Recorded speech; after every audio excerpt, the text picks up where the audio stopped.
C'est le nouveau film d'Arnaud Desplechin qui ouvre ce soir le 70e Festival de Cannes. Les fantômes d'Ismaël, qui est en salle aujourd'hui, revisite le triangle amoureux en mélangeant passé et présent. La distribution est brillante. Marion Cotillard, Charlotte Gainsbourg, Mathieu Amalric. Un long métrage très attendu pour l'un des réalisateurs français les plus singuliers, les plus exigeants qu'a rencontré Sarah Lasserie. J'ai aimé des hommes mariés. Ah, bon, en ce moment, je suis célibataire, donc ça nous laisse pas beaucoup de chance, quoi. Ah bah non. Aucune. Le réalisateur français Arnaud Desplechin ouvre aujourd'hui le bal du Festival de Cannes avec son nouveau film Les fantômes d'Ismaël, où il retrouve son alter ego Mathieu Amalric, très bien entouré de Charlotte Gainsbourg et Marion Cotillard. C'est moi. Cinéaste virtuose du drame familial et de l'exploration sentimentale, Arnaud Desplechin nous plonge dans les détours sinueux de la langue et des sensations, où ses personnages tentent sans cesse de décrypter le sens de leur vie. Immersion dans son univers. Le cinéma d'Arnaud, je ne sais pas pourquoi, à chaque fois je pense à Shakespeare. Il y a des doubles fonds, il y a des châteaux hantés, il y a des dragons, il y a des sirènes, comme cette Marion là qui débarque de on ne sait où. À 20 ans, Marion Cotillard avait joué dans Comment je me suis disputé ma vie sexuelle. Ce film marque donc les retrouvailles du réalisateur avec la comédienne. Je devais filmer une femme dénudée, je ne savais pas le faire. Donc j'avais rencontré plein de jeunes actrices et je lui ai dit, voilà, j'ai une scène que je ne sais pas faire. Alors on fait comment? Et la réponse de Marion avait été impériale, elle m'avait dit, je vais t'aider. Je regardais cette fille et je pensais que ça, elle en culotte qui dansait, c'était l'image la plus exacte de l'Esprit Saint. Je crois que si elle est devenue cette star américaine qu'on connaît aujourd'hui, c'est parce qu'elle a ce thème de l'invention de soi. Et ça, un artiste qui sait s'inventer chaque jour, et à chaque nouveau film, elle s'invente.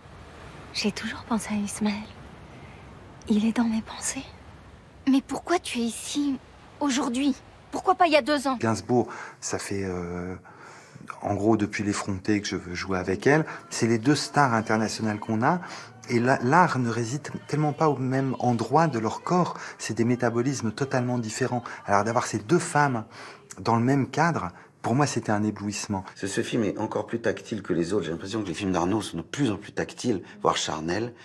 Et là même, je dirais qu'il y a comme de l'odeur. L'odeur du corps de Charlotte n'est pas le même que l'odeur du corps de Marion Cotillard. Enfin, il y a vraiment, on le sent. Dans ce film, Desplechin s'attaque au portrait d'Ismaël, un réalisateur dont la première femme ayant disparu mystérieusement ressurgit 20 ans plus tard, un thème cher au cinéaste qui a toujours peuplé ses films de fantômes. Mon premier film s'appelait La vie des morts, alors l'importance du fantôme, elle est énorme. Le cinéma a cette puissance de convoquer les fantômes. Ça fait si longtemps. 10 ans. Oui. Que tu étais jeune.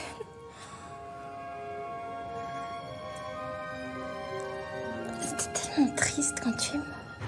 C'est quelque chose qu'on rêverait de faire dans la vie, qu'on n'arrive pas toujours à faire. Parfois on y arrive dans les rêves ou dans les songes ou dans les rêveries éveillées, on arrive comme ça à convoquer les gens qui nous manquent. Mais le cinéma, il permet ça. Qu'est-ce que t'es venu faire ici? Oh, je crois que tu le sais. Ah non. Je ne peux pas m'empêcher de penser à Vertigo. J'espère plus qu'un hommage, c'est de m'inscrire derrière un film qui m'a formé. Vous allez piquer ce dingo avant qu'il tue la planète. Ouais. Les héros de ces films sont des êtres fragiles et fracassés, toujours au bord du gouffre, funambules de la vie et jamais loin de la folie. Je suis désolé. C'était l'enthousiasme. Tais-toi. Votre ami va s'en tirer. Tu vas mal? Oui. Vous partez en morceaux, monsieur Villard.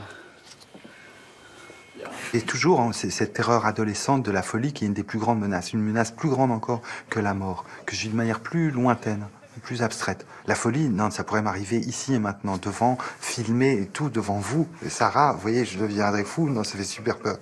Je vous ai rien fait, j'ai rien fait à personne, je ne suis pas fou. T'as compris le message? Tu peux aller le répéter à ton politburo toute seule ou t'as besoin de moi? Non, je pense que vous n'êtes peut-être pas fou, mais une bonne semaine ici à vous calmer ne pourra vous faire que du bien. Né à Roubaix, Arnaud Desplechin a fait de sa ville natale le paysage de ses fictions. Lieu de nostalgie, de refuge ou de terreur, c'est le point de fuite de toute son œuvre. Quand je suis arrivé à Paris pour faire une école de cinéma, j'avais un accent roubaisien à coupe au couteau que j'ai perdu au bout de 6 mois. Je parlais avec un accent titi parisien. Mais enfin, on a honte, vous voyez, parce qu'on vient d'une ville qui est heurtée, qui est brutalisée, qui a mauvaise réputation. Et du coup, je me suis dit, c'est bien. C'est-à-dire que ce dont j'avais honte, il faut que j'en sois fier. Il faut que j'utilise, comme de la même manière que Philippe Roth s'est servi de Newark en disant, voilà, ce sera le territoire où j'ancrerai toutes mes fictions. Du coup, j'ai grand plaisir à retourner à Roubaix. Il y avait quelque chose comme ça de vrai, il me semblait, dans ce retour, de m'ancrer dans ce que j'étais. Mathieu Amalric interprète un réalisateur, impossible donc de ne pas demander à l'auteur s'il trace ici son autoportrait. C'est un déguisement, je me déguise en Mathieu, Mathieu se déguise en moi, Mathieu se déguise en Ismaël, Ismaël c'est un déguisement pour me cacher. Comme on disait Descartes, larvatus prodeo, j'avance masqué. Ismaël, c'est tout ce que je m'autorise pas. S'il te plaît quand même. Quand même.